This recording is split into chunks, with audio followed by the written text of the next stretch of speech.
प्रणाम साथियों, मैं गोपुत्र राम आप सभी का अभिनंदन करता हूं जागरूक किसान चैनल पर। तो यहाँ पर जो लावारिस पीड़ित पशु सेवा संघ रोहतक की जो गौशाला है, इसी में कुछ हरियाणा नस्ल की सुंदर सुंदर गौवंश को देखिए।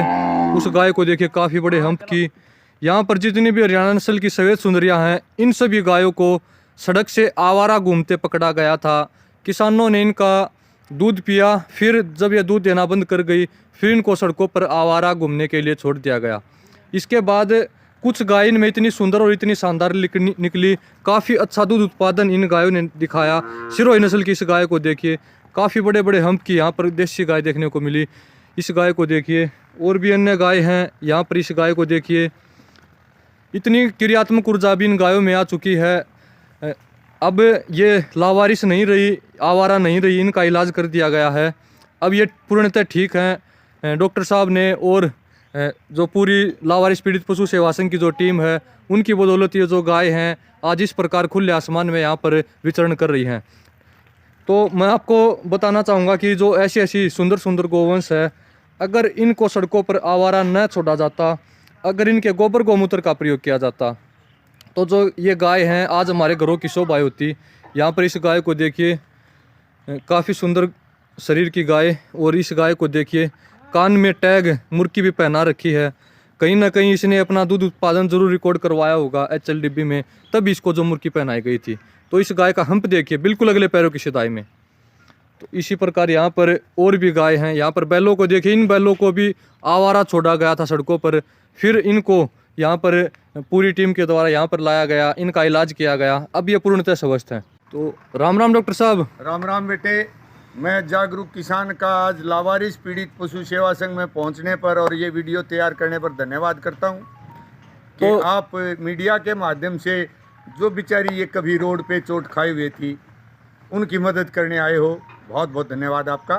गौशाला के पास 6 एकड़ ज़मीन जो हम जैविक खेती के रूप में प्रयोग कर रहे हैं, जी जी, उसमें हम इन्हीं गायों का गोबर, गौमूत्र, गोकृपा अमृतम, ये बना के इन चीज़ों से ही खेती कर रहे हैं। अब ये हमारी 2 एकड़ में जीरी थी जो आपको दिखाई थी, जी जी, वो प्योर ही नहीं। 6 साल हो गए हमने इस खेत में यूरिया, DAP या दवाई का प्रयोग नहीं किया, फिर भी फसल पड़ोसियों से कुछ ना कुछ तगड़ी हो रही है।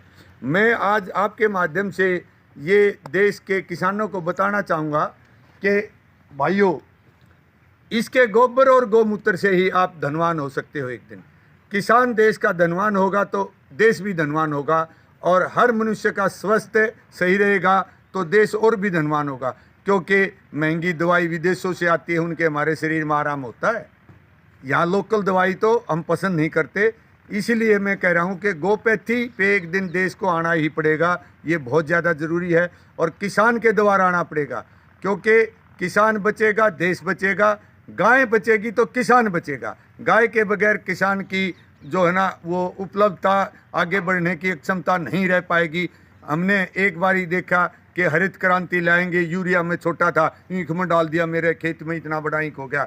सफ़ेद क्रांति लाएंगे, दूध लिया है अमेरिकन का, भाई या तो 14 लीटर तो ऊपर दूध देती है या 18 लीटर देती है। अब उसका रिजल्ट आ गया। मैं बच्चा था जब हमने A1 A2 का कुछ नहीं पता था। जो साइंस तरक्की करती जाती है, उसके आपको लाभ नुकसान का पता लगता रहता है। इसलिए देसी गाय अपने आप में चलता फिरता उस डाले और साइंटिफिक है, साइंटिस्ट है। मैं तो ये कहूँगा देसी गाय, क्योंकि इसका सदा महत्व रहा। आने वाले समय में जब तक सृष्टि रहेगी, देसी गाय का महत्व पृथ्वी पर रहेगा। डॉक्टर साहब, आपके पीछे जो सुंदर सुंदर हरियाणा नस्ल की गौवंश दिख रही हैं, बिल्कुल प्योर हरियाणा नस्ल की जो गाय हैं, जैसे ये गाय है, इसमें बिल्कुल प्योरिटी में है। इसी प्रकार और गाय हैं। तो इन गायों की कैसी अवस्था थी जब इनको यहाँ पर लाया गया? ये किसी न किसी रूप में चोटल अवस्था में हमारे पास आई है जी। हमारे पास कोई भी आम आदमी या खास आदमी फ़ोन करता है तो लावारिस पीड़ित पशु सेवा संघ की एम्बुलेंस जाती है, टीम जाती है, उसको लेके आते हैं, फिर उसका उपचार करते हैं।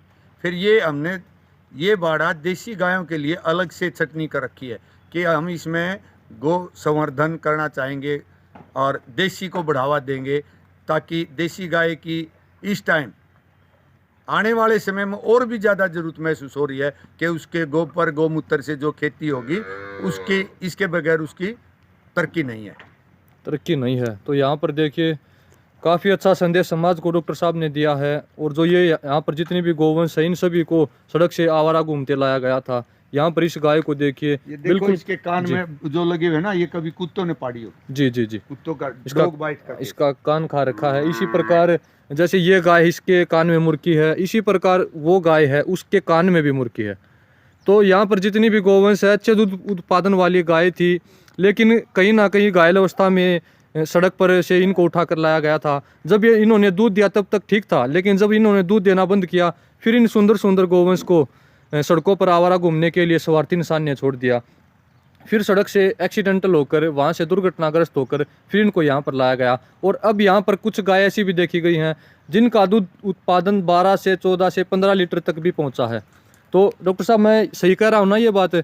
कुछ गाय आपके यहाँ पर ऐसी भी आई जिनका दूध उत्पादन अच्छा आया है? ऐसा है, हमारी जो रोहतक में ब्रांच हाँ है जी। दिल्ली बाईपास वाली, जी उसमें से 12 ऊपर लीटर से ऊपर एनडीडीबी की 4-5 गाय हमारी सिलेक्ट हो चुकी हैं। जी जी उन्होंने टैगिंग की है, उन्होंने ही उसको सीमल दिया है। जी, उन्हीं के बछड़े बछड़ियों का वो रिकॉर्ड रखेंगे। बिल्कुल बिल्कुल। सरकारी रिकॉर्ड में आ चुकी हैं जो कभी रोड पे घूम रही थी। तो यहाँ पर देखिए काफ़ी स्वार्थी इंसान है, जो मैं तो उसको नासमझ इंसान कहूँगा, जो जब दूध देना बंद कर जाए फिर उनको सड़कों पर आवारा घूमने के लिए छोड़ दिया जाता है। तो अगर आप ऐसा ही करते रहोगे तो जो हमारी सुंदर गोवंश हैं एक दिन हमारे घरों की धरोहर नहीं रहेंगी और हम इनसे विलुप्त हो जाएंगे। तो यहाँ पर लावारिस पीड़ित पशु सेवा संघ में ही जो शेड का निर्माण किया गया है, काफ़ी सस्ता और काफ़ी टिकाऊ शेड का निर्माण किया गया है। यहाँ पर जो गाय हैं इस बाड़े में खुली रहती हैं, बाहर कच्चे में घूमती हैं, फिर यहाँ पर आ जाती हैं। यहाँ पर खुरली की व्यवस्था की गई है दोनों तरफ, और यहाँ पर पानी की व्यवस्था भी की गई है, और ऊपर टीन है। फिर यहाँ पर ज़्यादा गर्मी न लगे इसलिए सरकंडे से बांस से जो ये इन लकड़ियों से जो शेड तैयार किया गया है काफ़ी शानदार है। तो डॉक्टर साहब जो आपने ये शेड का निर्माण किया है ये आपके दिमाग से हुआ है? ये कहते हैं ना, कर कर के सीखता है इंसान। जी जी भाई गाय के लिए इसका निर्माण क्यों करना पड़ा? जी भाई इसमें खुले पशु रहते हैं। जी जी एक गाय को दूसरी गाय टक्कर मार देती, इसमें गिरा देती। जी, फिर दिमाग में आया कि इसको यूं कर पाइप लगा दिया जाए तो नीचे से पानी पिएगी, तो दूसरी मारे भी तो वो अंदर नहीं जाएगी। जी जी, वो बिल्कुल। इधर उधर निकल जाएगी। बिल्कुल। ये इस जरूरत के अनुसार हमने इसका निर्माण किया। फिर पानी में काई जल्दी लग जाती थी जी, उसको सफाई रखने के लिए टैल लगाई। जी जी, मुझे इस बात की खुशी है, कई गौशालाओं में वैसे लोग करने लगे, यहाँ देख देख के ठीक है। सीख के जा रहे हैं। कई किसान लोग भी कर रहे हैं जो खुले पशु रखते हैं अपने घर में। तो यहाँ पर गौशाला से प्रेरणा लेकर ही इस प्रकार अगर टाइलें बिछाई जाएं तो जो काई नहीं लगेगी, पानी खराब नहीं होगा। इसी प्रकार यहाँ पर खुरलियों में देख सकते हो बिल्कुल साफ स्वच्छ, यहाँ पर सफाई का विशेष प्रबंध किया गया है, विशेष ध्यान रखा जाता है। यहाँ पर पीछे गायों को कच्चा एरिया भी प्रोवाइड किया गया है, प्राकृतिक पर्यावरण भी प्रोवाइड किया गया, ऊपर खुला आसमान है और यहाँ पर अंदर पक्के में भी रहती हैं और अच्छा शेड का निर्माण किया गया है।